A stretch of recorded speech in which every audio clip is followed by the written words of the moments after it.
Hey guys, welcome back. I'm back with another video, and this time, well, I should probably say my name. I'm Seaman235. There. I'm back with another video, and I'm back doing some more Yu-Gi-Oh! Actually, so I'm going to be doing this similar to my previous deck list vid, only there are a few improvements, and I have gotten the cards that I've wanted, or most of them anyway. So, and I know there actually, I will be doing kind of like an update on what like there's this new Blue Eyes set. I'll be doing my impressions on that once I get it, or if I get it. I'm probably just gonna wait until I see the deck list and as a whole, I don't know. I'll find out something. I'm probably gonna get the deck itself because, while I don't really need another while I really don't need another, structure deck when I made my own deck, it's Blue Eyes. I can't help it. I'm just gonna go get the deck as a whole. So, but anyway, I'll give my thoughts on the impressions on the structure deck once I duel with it. I'll probably get Devin to duel with me for that one. But yeah, I should be doing an impressions vid on that for Yu-Gi-Oh! I should start doing that on certain parts, like certain packs. Anyway, first card again is Blue Eyes Shining Dragon. And Blue Eyes Shining Dragon, I pretty much have the same opinions on it as last time. If I have the same opinions as I do last time, just to keep things moving, go watch the previous deck list to find them. Other than that, I'm just going to give a brief summary of them. I'm not going to go into full detail because I went into full detail on the last vid. But I liked Blue Eyes Shining Dragon because he's almost like an Egyptian god. He can pretty much block any effect, and he gains 300 attack points for each dragon in the graveyard. So that's pretty much that. He's awesome. Love him. Kind of hard to summon, though. Not really hard. It just takes longer. So be aware of that. Next up is, again, 3 Blue Eyes White Dragons. And they're Blue Eyes White Dragons. What can I say? And pretty much every person who plays Yu-Gi-Oh! And hell, I think even people who don't even play Yu-Gi-Oh! But have the cards know what they are. Or even if they don't have the cards, they probably know it by name. Blue Eyes White Dragon is, I think, is more famous than the Dark Magician, I think, actually. Next up is Paladin of the White Dragon. It destroys the defense monster automatically, even if it's face down, so it won't go face up. At the same time, it also can be sacrificed on a main phase 1 or 2, and be sacrificed in order to get a Blue Eyes from your hand or deck. Personally, you want to get out ultimate faster, deck. And next up is Red Eyes Darkness Dragon. Red Eyes Darkness Dragon is a really cool monster. Basically, it's the Blue Eyes Shining Dragon for the Red Eyes, only doesn't have that effect. The effect stopper, the game breaking, the thing that makes Blue Eyes Shining Dragon a bit broken. So there you go. But it's still a great card. I still like it. Anyway, next up is Red Eyes Black Dragon, of course, the brother of the Blue Eyes. The Blue Eyes means power, while the Red Eyes means potential. So Red Eyes has a good fan base as well. Whoops. Hit the table. Different Dimension Master. Different Dimension Master basically brings back cards from the different dimension, aka the removed from play card zones. No, it's not the graveyard, contrary to popular belief that it's not the graveyard. That's not what removed from play means. I've had so many people ask me, well, wait, why is there a removed from play section? That means they're removed from the game, period. Unless you can bring them back with that card. So it's like the second graveyard almost. Summon Skull. It has 2,500 attack points, and it's a level 6, so you only need 1 tribute. Other than that, that's pretty much it. I use it for a certain fusion monster that we'll get to later, but other than that, I just use it when I need a quick monster. Next up is the lower level monsters, the White Stone of Legend. Which pretty much lets you get Blue Eyes whenever it's destroyed, and get it to your hand faster. It also is a tuner, so you can tune it that way. Here is Red Eyes Black Chick. Pretty much, if you have the card on the field, you can summon Red Eyes instantly by sacrificing it, which is really useful. Then you can have, then I have Majestic Dragon, which is only a tuner that's only used for Majestics, which I don't summon too often, but I keep it in my deck anyway, though I'm thinking about taking it out. So, I'm thinking about it. I don't know. So I haven't really used it too often unless I need a defense. But, Decoy Dragon. Decoy Dragon is, kind of cool, if only for the fact that, basically, if you attack a Decoy Dragon, then you can bring back a level 7 or above monster from your graveyard. And better hope it's not Blue Eyes, because then it will whoop your ass. So, it's basically like a trap. Vanguard of the Dragon, get rid of Dragon-type monster from your hand and send it to the graveyard. You get to fight with Vanguard. You get Vanguard of the Dragon gets 300 extra attack points. So if you can summon this card and you have another dragon in your hand, you can get it over 2,000 attack points or up to 2,000 attack points instantly. Really a good card if you want to also use its ability along with Blue Eyes Shining Dragon and keep discarding dragons, and then not only Blue Eyes will gain 300 attack points, but Vanguard will also gain 300 attack points, so you'd have two powerful monsters. And heck, even Red Eyes Darkness can gain 300 attack points, so it really helps with that too.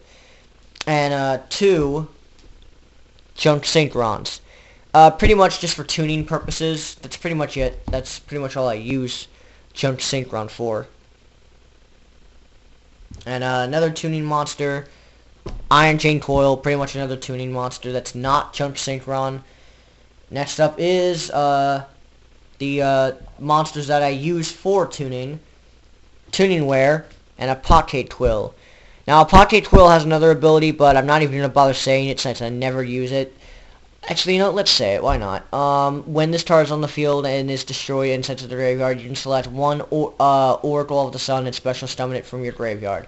Never use it. Don't have Oracle of the Sun, and neither do I care. Basically, the reason I have this card in my deck is because if you have a tuner monster out, this thing gets one level, and if you have, let's say, a Junk Synchron or a level 3 tuner like Iron Chain Coil or Junk Synchron, with a level 5, that's a level 8 monster, and you can actually get Stardust or Red Dragon Archfiend pretty damn easily. You can get it out on the field pretty damn easily. Tuning Wear pretty much is great for tuning. It actually has its own OTK deck, which I can show off in a deck list, because I actually own all the cards to make the deck. And I actually made it already, so maybe I can show you guys that. But there you go. By the way, my friends were really annoyed at the OTK deck. Pretty much a card to let me summon Blue Eyes faster. Kaiser Seahorse pretty much counts as 2 tributes when you're summoning a light monster, like Blue Eyes. And now for the spellcasters. Lord of Dragons, Witch of the Black Forest, and Herald of Creation. Herald of Creation helps, if I discard a card, then I can get a level 7 or higher monster to my hand. Really helps if you lost your Blue Eye Shining Dragon or something like it. Witch of the Black Forest, when it's destroyed, I can summon a monster with low defense, 1500 or less. And Lord of Dragons lets me defend my cards from any effect. So there you go. And now, onto the spell cards. And hopefully I can keep this deck list under 15 minutes. Hopefully. White Dragon Ritual, pretty much just used for Paladin of the White Dragon. Here's a new one. Burst Stream of Destruction. Pretty much, when I control a Blue Eyes White Dragon, I can destroy all monsters on the field. On my opponent's side of the field, anyway. And it doesn't destroy mine. But Blue Eyes cannot attack if this card is activated, so be aware of that. But I just got it because I'm a Blue Eyes guy. So, and here are the fusion cards. Polymerization, Fusion Gate, Future Fusion, Defusion, and Fusion Sage. Polymerization fuses 2 monsters together. Fusion Gate allows me to fuse monsters together, which is a new card, by the way. It allows me to fuse monsters together, but they have to be removed from play, and I can do it without polymerization too. Future Fusion lets me fusion guys from my deck at the cost of waiting 2 turns to summon it, and I'll get back to you on the next few because my camera's about to die. Okay, now defusion lets me defuse the monster, and fusion states lets me get the polymerization from my deck to my hand. So pretty simple effects there. So, and that's pretty much gotten a bunch of the magic cards out of the way. What do you like? What do you guys like better?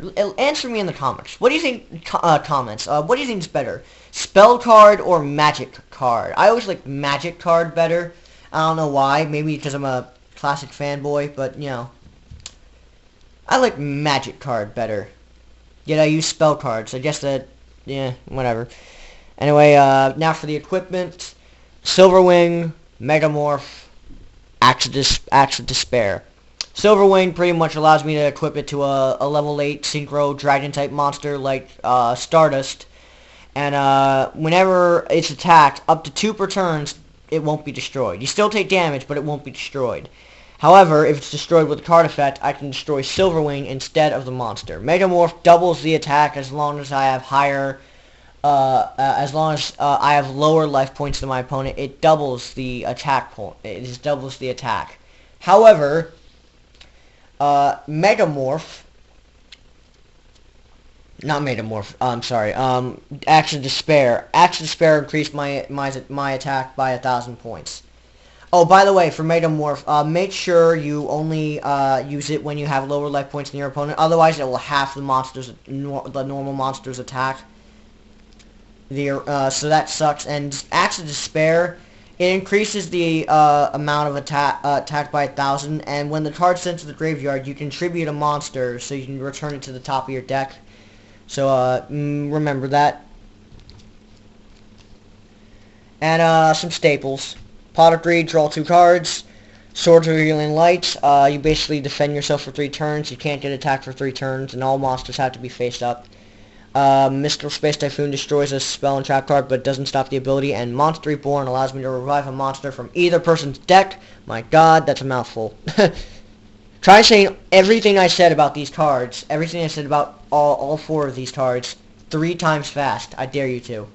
And no, don't do it as a comment. Just say it, and you know, put a video camera in front of you. Do it 3 times fast. And you know, post it as a video response to this video, and you know, then you'll color me impressed. Don't do it in the comments. That's just lazy and cheap. Just make the video of yourself.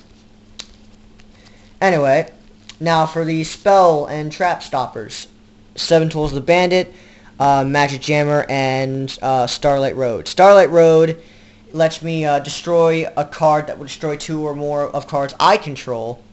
And I gotta finish this real fast. And you know, that's basically it. Then I can bring out Stardust Dragon, because it lets me negate and destroy the card. These 2 let me card. You have to discard a card in order to stop a magic card and destroy it. Same thing with this, except for you pay 1,000 life points instead of discarding a card.